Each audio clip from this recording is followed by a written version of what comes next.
Адам өмірде екі нәрсенің қадірін ешқашан білмей өтеді дейді. Бірі уақыт, екіншісі адамның денсаулығы. Біз бар кезде қадірін білмейміз, бағаламаймыз, қадіріне жете алмаймыз. Ал уақыт біз үшін берілген құнды байлық. Ал денсаулық бізге аманат. Баршаңызға қайырлы күн, құрметті менің көрермендерім. Бүгін сіздерге уақыттың тиімділігі, қалай уақытымды басқарамын және бір күндік жоспарды немесе жоспарлық армандарымды, мақсаттарымды қалай құрамын деген тақырыпта әңгіме дүкен қозғамақшымын. Уақыт адамға берілген шын мәнінде ең құнды сыйлық. Оны біз сатып ала алмаймыз, ол мүлде ақшаға бағаланбайды, оның құны өте биік. Бірақ біз сол уақытты қалай қайда жұмсап жатырмыз? Кімдер үшін арнадық? Өтіп жатқан әрбір уақытымыз үшін өзіміз жауап бере аламыз ба? Бос уақытымыз көп пе? Дәл осы сұрақтарға өзіңіз қазір ойланып жауап беріңізші. Өйткені біз уақыттың тиімділігін, уақыттың бізге беретін мүмкіндігін көп жағдайда елеп ескермейміз. Тек уақыт өтіп кеткеннен кейін ғана қайғырамыз, уайымдаймыз, не үшін осы уақыттарда бос жүрдім екен? Сәл 5 жыл бұрын болғанда ғой осы жағдай, немесе өмірімді жоспарлағанымда ғой, өзім бір жетістікке жетуім үшін кесте сызып сол бойынша қимылдағанымда ғой деген сияқты өзекті өртейтін өкініштерді тізбектеп айтып отыратын әдетіміз бар. Ендеше сіз осы видеоны тыңдаған болсаңыз, тыңдап тұрып қолданбаған болсаңыз, ол таңдау.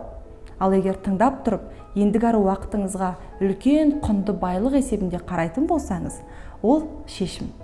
Сіз шешім қабылдадыңыз. Бітті, мен бүгіннен бастап уақытымды тек тиімді дүниелерге арнаймын. Өмірімді өзгертетін, өзім бұрын соңды жасай алмаған тәуекелдерге қарай бағыттаймын. Тірлігімнің санын көбейтіп, шын мәнінде өзім қалағандай өмір сүремін деп өз-өзіңізге ант беру керексіз. Бірақ біз күнде ертең дейміз. Ертең жақсы болады, ертең күшті болады, ертең ерте тұрамын, жүгіремін, диета ұстаймын, арықтаймын деген сияқты күнделікті біздің айтатын сылтауларымыз ертеңмен жалғасып келе жатыр. Ертең деген қай күн? Сіз үшін ол қай күн? Ертең деген әңгіме болмау керек. Ертең деген таңдау болмау керек. Сіз өзіңізге таңдау бере берген сайын, сіз оны істемеуге қарай көбінесе сылтау іздейтін боласыз. Ал егер де сіз жоқ бітті, мен дәл қазір жасаймын, дәл қазіргі сәт мен үшін маңызды, дәл қазір істеймін, егер істемейтін болсам мүлде істемеймін деп өз-өзіңізге кәдімгідей жігерлендіру шарттарын қою керексіз. Сол уақытта ғана сіздің өміріңізде бір өзгерістің бөлшегі пайда болады. Ал біз ертең істеймін, ертең бітті, спортпен шұғылданамын, ертең тек қана пайдалы тамақ жеймін деген сияқты біздің бір болмайтын өзімізге құрып алған қағидаларымызбен алданып өмір сүріп жатқанымызға жылдар өтіп жатыр. Уақыт жылжып жатыр. Біз қартайып жатырмыз. Біз күннен күнге жасарып, өміріміз көп жағдайда жаңарып жатқан жоқ, бізде керісінше, білесіз ба, уақыт қысқарып жатыр. Ал мен ойлаймын кейде, осы бос жатқан үйінде не істерін білмей жүрген, уақытын қайда жұмсайтынын ұқпай жүрген, тек қана телефоннан басын алмай, өзгелердің өміріне қызығып, жасайтын жұмысына да көңілі толмай, жай ғана үйінде демалып жататын адамдардың уақытын, мына уақыт жеткізе алмай жүрген адамдарға бөліп берсе ғой деп. Бір «Время» деген киноны көріңіздерші, менің сіздерге кеңесім. «Время» деген кинода кәдімгідей бір-біріне уақыт беру арқылы ол жерде өмірдегі уақыттың құнын түсіндіруге тырысқан бір өте керек дүниеге толы фильм. Соны қарап шығыңыздар, сол кезде бәлкім сіздерге уақыттың құндылығы қатты әсер ететін болар. Біз бос уақытымыз көп болғанда не істейміз? Ұйықтаймыз, иә? Не болмаса бос әңгімеге, өзгелерді өсектеуге, басқаның өміріне сараптама жасауға арнаймыз.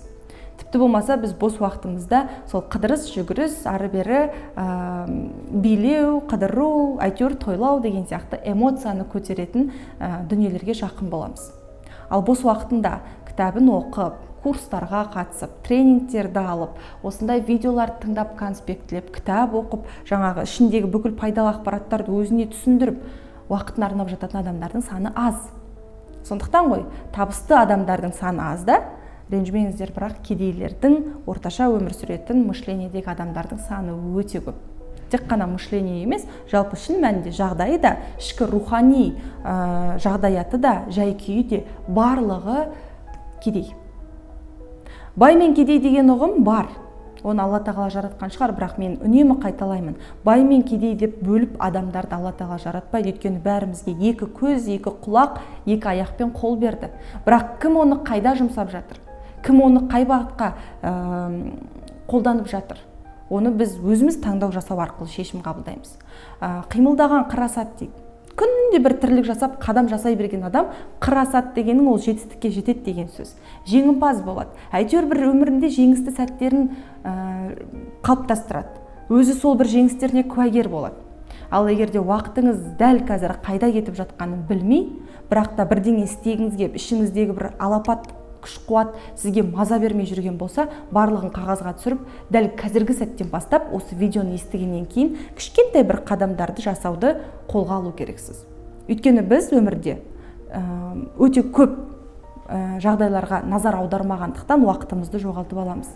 Біз кейде сол бір нәрсені мелочь қой деп назар аудармай итере салған сәттерімізде біз үлкен уақыттарды жоғалтып аламыз. Бүгін ұйықтай тұрайын, ертең істеймін. Бүгін жасамай ақ қояйын, оның арғы күні істеймін деп жүргеніңізге талай жылдар өткенін мен білемін. Өйткені бәріміз де сол бір үмітке алданып, үмітке байланып өмір сүріп келеміз. Ал үміт деген адамды алдайды. Біз сол үмітке алданып өмір сүргеннен кейін бәрі жақсы болады деп ойлаймыз. Сіз бүгін бір әрекет жасасаңыз, ертең точно бәрі жақсы болады. Егер сіз дәл қазір бір қадам жасасаңыз, осы видеоны естігеннен кейін отырып, жоспарыңызды құрып, күніңізді белгілеп, кіммен кездесесіз, кіммен кездеспейсіз, кіммен осы уақытқа дейін бос әңгіме айтып жүрсіз, Инстаграмды тазалап, кәдімгідей өміріңізге бір ремонт жасап бастайтын болсаңыз, онда шын мәнінде сіз бір шешім қабылдаған адамның қатарына жатасыз. Ал тек қана менің әңгімемді тыңдап, үйде жата беріп, құлақ құрышын қандыратын осы бір сөздеріме риза болып, тек комментарий жазып жата берудің қажеті жоқ. Әрекет жасаңыздар да жазыңыздар. Еңлік ханым, міне сіздің осындай кеңесіңізді қолданып, өмірімде осындай бір өзгеріс пайда болды деп. Маған солай хат жолдайтын менің көрермендерім бар. Мен ол кісілерді өте қатты бағалаймын. Және сіз де солардың қатарына көп ұзамай қосылатыныңызға сенемін. Өйткені менің беріп жатқан көп кеңестерім тегін кеңестерім, өзімнің өмірден алған түйген тәжірибем, алған білімім, оның барлығын мен сатып алдым, энергиямды кетірдім, денсаулығымды жоғалтып жүріп сатып алған дүниелерімді мен сіздерге тегін айтып отырмын. Өйткені мен шын мәнінде өзімнің көрермендерімнің өзгеріп, маған алғыстарын жаудырып, өздерінің өміріне де риза болып өмір сүргендерін қатты қалаймын. Сондықтан уақыттың қадірін білу үшін біз әрбір сәтімізді, сағатымызды бөлшектеп, бөліп үйрену керекпіз. Демек біз әр нәрсеге назар аударған кезде, сіз ұнамайтын адаммен әңгіме айтып отыра бермеңіз. Ары кеткенде 5-ақ минут сөйлесіңіз, қысқартыңыз барыңыз. Телефонда 5-ақ минут отырамын, будильник қойып қойыңыз, 5 минуттан кейін қарамаймын деген сияқты өзіңізге бір шарттар қойыңыз. Сосын бір істейтін жұмыстарды белгілеп қойып, ең маңызды жұмыстарды күннің бірінші бөлігінде атқарып тастауға тырысыңыз. Сіз үшін маңызды адамдармен ғана жұмыс жасап, кездесуді әдетке айналдырыңыз. Ал дос-жаран, класстас, группалас, құрбы-құрдас дегендермен отырып алып, өткен кеткен шақтарды, енді оралмайтын алғашқы махаббатыңызды, болмай қалған бала күнде істеген бір тірліктеріңізді қайта-қайта айта берудің қажеті жоқ. Әрине өткен өмірге оралып, кейде күліп, кейде шаттанып, эмоцияның жетегіне ергіміз келеді. Бірақ оның да өз шегі болуы керек. Мен білем, бір класстастар жиналып алады да, сол баяғыда алма ұрлағанын, бір қызға ғашық болғанын, кейде сол жасаған ағаттықтары мен қателіктерін, мектептегі бұзықтықтарын айтқаннан ләззат алады. Ал ол оған пайда әкеле ме? Жоқ. Босқа уақыт өлтіру. Тура сол сияқты біздің өмірімізде бос әңгіме айтатын сәттер өте көп. Құрбыңмен кездесесің да, келесі бір қызды отырып алып, оның киімін, өмірін, жігітін, сүріп жатқан мына өзінің бір айналасындағы адамдарын барлығын біз не істеп отырамыз? Сараптап, сол туралы әңгіме айтып, уақытты жоғалтып отырамыз. Демек, сіз бүгіннен бастап өсек айтуды тоқтату керексіз, өзге адам жайлы пікір айтуды жою керексіз, себебі оның бәрі уақыт алады. Сіз біреумен телефонмен сөйлесіп, біреу туралы әңгіме айтып жатсыз ба, ол жерде сіз уақыт аласыз. проект талқылап, жоба жасап, егер ақша келетін дүниелерге қарай назарыңызды аударатын болсаңыз, сіз уақытыңызды шын мәнінде тиімді пайдаланып жатқан адам қатарына жатасыз. Уақыт деген біріншіден адамға күш-қуат сыйлау керек. Екіншіден шын мәніндегі ләззат сыйлау керек. Шын мәніндегі ләззат деген не? Ол жақсы көретін адамдармен қарым-қатынас, отбасыңа көңіл бөлу, серуендеп қайту, демалу деген сияқты нәрселерге арнау. Одан кейін барып уақыт деген сізге ақша алып келу керек. Дәл қазір сіз сөйлесіп отырсыз ба біреумен, ол сәтте сіз не ақша тауып отыру керексіз, не жағымды жан дүниеңізге, рухани әлеміңізге қатысты білім алып отыру керексіз, немесе сол жаңа туған туысқандарыңызға қарай көңіл аударып отыру керексіз. Әйтеуір бір оның пайдасы болу керек та. Сіз былай істеңіз, дәл қазір мен не істеп отырмын деңіз, сұрақ қойыңыз. Сіз қазір менің видеомды тыңдап отырсыз, бұл пайдалы өткен уақыт. Сіз пайдалы өткізіп отырсыз да уақытыңызды. Ал санаулы сағаттардан кейін сіз не істеп жатасыз? Босқа жатып, Инстаграмды ақтарып жатырсыз ба? Әлде осы менің кеңестерімді қолданып іске көшіп кеттіңіз бе? Немесе бір кісімен переговор жүргізіп, өзіңіздің келісім шартыңызды жасап, ақша тауып отырсыз ба? Демек бізге айтып отырған нәрсе, уақыт деген ол адамға күш-қуат сыйлау керек, ақша беру керек, және ол үшін шынайы кайф сыйлау керек. Ол дегеніміз ләззат алатын жұмыстар, сүйікті адаммен серуендеу, не болмаса жаңағы өзіңе лайықты бір демалыс ұйымдастырып отыру деген сияқты нәрселерді, бірақ бос өткізу емес. Сондықтан біз бос уақыт пен демалыс уақытын шатастырып алмауымыз керек. Демалыс деген эффектный демалыс болу керек, нәтижелі демалыс болу керек. Яғни біз келесі уақыттағы жұмысымызды жоғары деңгейде атқаруға арналған күш-қуатты жинау процесі. Демалыс деген ол барып билеп бостан босқа бір болмайтын бір клубта, караокеде қайта киноға барып жүре берудің қажеті жоқ. Тауға шығыңыз, атпен серуендеңіз, таза ауада тамақтаныңыз, жаяу жүріп қайтыңыз, иә? Демалыстың ең сондай бір жақсы дүниелер болуы мүмкін. Бірақ демалыс деген ол билеп тек қана клубқа барып ойын-сауық құру емес. Біз ажырата білу керекпіз. Сондықтан уақытыңызды тиімді пайдаланып, өміріңізге өзгеріс енгізуді қазір бастаңыз. Ал екінші мәселе, біз уақыттың қадірін қаншалықты білмейміз, біз денсаулықтың да құндылығына жете алмаймыз. Денсаулығымызға қазір көңіл бөлмейміз. Зиянды деген нәрсені жейміз, аз ұйықтаймыз, түнімен телефон қарап жатып, болмаса мүлде сіздің организміңіз, ағзаңыз талап етіп тұрған дүниелерді емес, керісінше зиянды нәрселерге біз қатты құмар боламыз. Кейбіреуі ішімдік ішеді, енді бір темекісін тартады. Мына қазір жастар үйір болып жүрген кальян деген дүниеге кәдімгідей жатып алған, иә? Қор дейді ғой, оның зияны өте қатты. Жаңағы біреу электронды темекілерді алып жүреді, иісі өте жағымсыз. Кешіріңіздер, менің YouTube каналымдағы көрермендерім, егер де араларыңызда темекі шегетін, ішімдік ішетін, дәл жаңағыдай электронды темекінің жанынан тастамайтын адамдар болса, маған ренжіп қалмаңыздар. Ол жаман әдеттің бәрінен құтылуға болады. Өйткені мен сіздің денсаулығыңызды шын мәнінде уайымдағаннан кейін, ертеңгі күні соның зардабын шегіп қалатын болғаннан кейін, адал көрерменім есебінде мен сізге кеңес беріп отырмын. Әсіресе қыздар, мүлде қорқорға жоламаңыздар, кальян деген нәрседен алыс болыңыздар. Ішімдікті біз ойлауыңыз мүмкін, бүгін кішкентай көрейін, ештеңе етпейді ғой, кішкене бір расслабление болады деген сияқты. Әрине, ол сіздің таңдауыңыз. Ол сіздің таңдауыңыз. Мен Аллаға сансыз шүкір осы уақытқа дейін, яғни 25-темін менің жасым. Енді жасымды айтып қойдым. Көпшілік мені YouTube каналымда сұрайды. Бүгін бір құпияны ашайын сіздер үшін. 25 жасыма дейін бірде-бір ішімдікті ішіп көрмегенмін, Аллаға сансыз шүкір. Ешбір темекі, жаман, зиянды әдеттерге мен жоламағанмын. Өйткені мен үшін денсаулығымның құны қымбат. Мен өзіме ондай нәрселерді істей алмаймын. Түсінесіз ба? Мен өзіме бір зиян келтіре алмаймын, мен қорқамын. Өйткені маған біріншіден Алла тағала денсаулығымды аманат ретінде берді. Осындай сұлу әдемі етіп жаратып қойды. Қаншама мүмкіндік пен нығметті берді. Ал мен оны алып тек қана жаман жаққа қарай бұрып, әдеттерімді минус тараптан көбейтіп жүре беретін болсам, менің адамдығыма ол сын болады. Сондықтан білмеймін, оны не үшін шегетінде, не үшін ішетінде мен адамдарды түсінбеймін. Мүмкін бір кішігірім шығармашылық адамдарда сондай деп жүрді. Мен де шығармашылық адаммын. Бірақ менің бір өзімнің ләззат алатын, шабыттанатын сәттерім неден тұрады? Мен бір жақсы классикалық әуен тыңдауым мүмкін. Ары кетсе, жаңағы өзімнің агуша деп жақсы көретін согым бар, мен соны ішемін деген сияқты. Бұлай күлкілі көрінуі мүмкін, бірақ адамға кейбір өзіне ләззат сыйлайтын, шабыт шақыратын дүниелері болады. Ол міндетті түрде зиянды нәрсе болуы керек емес.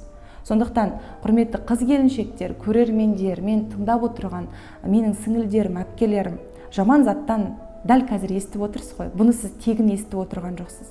Сіз бұны есту керек болғаннан кейін естіп отырсыз да, тыңдау керек болғаннан кейін менің видеомды көріп қалдыңыз. Бұл сіз үшін сигнал, бұл сіз үшін белгі. Мен өзімнен өзім атып шығып сізге кальян шекпе, темекі шекпе, арақ ішпе деген сияқты бір насихатты өздігімнен жүргізіп кетпеймін ғой. Кез келген нәрседе энергия бар. Менің әңгімемде де энергия бар. Демек сіз іздедіңіз, таптыңыз. Адам бос уақытында не істерін білмегеннен кейін уақыт өтсін деп темекі шегеді екен. Өйткені мен бір достарымнан сұрап қалдым, осыны не үшін шегесіңдер темекіні? Білмеймін, әдет қой дейді, привычка ғой уже дейді да. Как-то бір әдет болып кеткен, шекпесе бірдеңе жетіспей тұрған сияқты болады да. Негізі шекпей қойса болады. Кейде уақыт өткізу үшін ойланып алайын деп темекі шегетіндер бар. Өздерін алдайды. Яғни адам өзін алдайды, миын алдайды, ішкі ағзасын алдайды деген сияқты. Ол қате. Мен сіздерге жанашыр адам есебінде, жанашыр жан ретінде жаман нәрсені насихаттап отырған жоқпын. Керісінше жақсылықтың жаршысы болуға, өміріңізді жақсы бағытқа өзгертуге барынша ат салысып, өзімнің қолымнан келген кеңестерімді беріп жүрмін.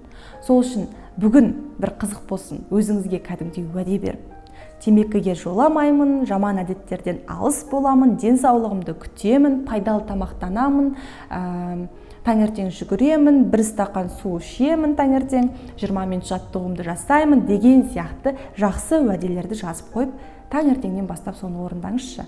Мен білем, сіздің қолыңыздан келеді. Сіз мықтысыз. Сіз өзіңізді басқара аласыз. Тек бәлкім еркелеп жүрген шығарсыз. Мүмкін өзіңізге қазір кішкене бір ләззат сыйлайтын бір нәрсе іздеп жүрген шығарсыз. Бір расслабление болсын деп ойлап жүрген шығарсыз. Бәрін түсінемін, бәрін ақтап алуға болады. Бірақ оның да шегі бар екенін ұмытпаңыз. Өйткені уақыт пен денсаулық сізге қайтадан берілмейді. Уақыт пен денсаулықты ақшаға сатып ала алмайсыз. Уақыт пен денсаулық ол Алла тағаланың міндетті түрде біз ақыретке барғанда сұрайтын үлкен бір деңгейдегі сұрақ. Яғни біз сынақта, сұрақта, ертеңгі күні біз осы үшін жауап береміз. Уақытымыздың әрбір бөлшегіне, денсаулығымыздың әрбір кішкентай клеткасына, тамырларына дейін жауап береміз. Сондықтан, құрметті достарым, мен сіздерге сенемін. Жақсы әдет қалыптастырайық, уақытымызды тиімді бағытқа жолдайық. Мен сіздермен біргемін.